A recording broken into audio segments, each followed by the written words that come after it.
È entrato dentro sto ragazzo cercando aiuto, che aveva un bagno perché aveva sta mano sanguinante.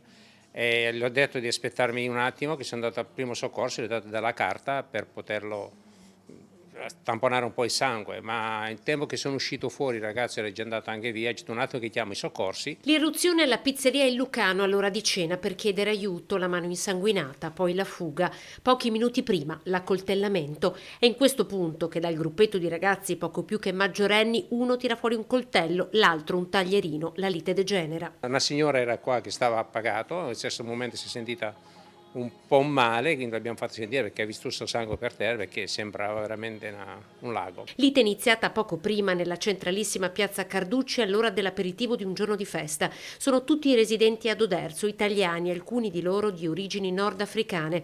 Probabilmente alterati dai fumi dell'alcol iniziano a litigare, percorrono diverse centinaia di metri per arrivare fino a qui, piazza l'Europa. E ho visto dei ragazzi ubriachi che scendevano da una macchina dal terrazzo, però io stamattina alle 7 quando sono uscita ho visto tutto il sangue, ma non so dirle cosa possa essere successo. Il titolare de Il Lucano chiama i carabinieri, non sarà l'unico. Sono tanti i passanti che assistono alla scena, benché i negozi siano chiusi per ogni santi. Io sono scesa e ho visto questo, sono rimasta. Adesso possiamo dire tranquillamente tutti, siamo un po' preoccupati e sinceramente scendere alla sera fa un po' paura adesso. È un disastro. Per fortuna che c'è una bella fetta di giovani bravi. In queste ore sono al vaglio dei carabinieri le immagini delle telecamere di videosorveglianza della zona. In fase di identificazione anche gli altri ragazzi del gruppo, in tutto una decina.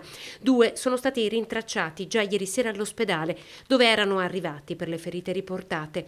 I carabinieri li hanno denunciati a piede libero per rissa e lesioni personali. Sono entrambi italiani.